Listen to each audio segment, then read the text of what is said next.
এই রিনা কাকিমা তার ছেলে অভিষেক ছোট্টই ভ্যানরূপী দোকানটির উপর জলখাবার বিক্রি শুরু করেছে মাসখানিক মতো হবে। আজ সকালে হঠাৎ ঘুরতে ঘুরতে দোকানটি আমার নজরে পড়ল। মা ছেলের দ্বারা পরিচালিত এই দোকানটিতে জলখাবারের খুব বেশি অপশন না থাকলে কচুরি বানা যে এই দোকানটাই তোমাদের দেখাবে। আচ্ছা, আমি যেসব দোকানগুলিতে খেতে যাই সব দোকানের খাবার সবসময় কি আমার খেতে লাগে ভালো? কি ঠিক এই প্রশ্নটা করার ইচ্ছে তো তোমাদের অনেকেরই ছিল। এক্ষেত্রে বলবো কোনো দোকানদার ইচ্ছে করে খারাপ রান্না করে, তাই খুব খারাপ না হলে অকারণে বদনাম না করাই ভালো। কাকিমা দোকানটা কদিন হলো?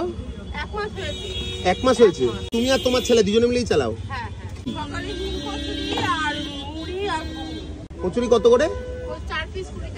4 পিস 20 টাকা। ওর সাথে এই তরকারিটা দাও। ঘুগনি মুড়ি কত করে? 20 টাকা। এমনি এখন নতুন হিসাবে কেমন চলছে? মোটামুটি নাকি? আচ্ছা আচ্ছা। কি কি বার খোলা থাকে রোজ? আর টাইমিংটা বলে দাও, সকালে কটা থেকে কটা?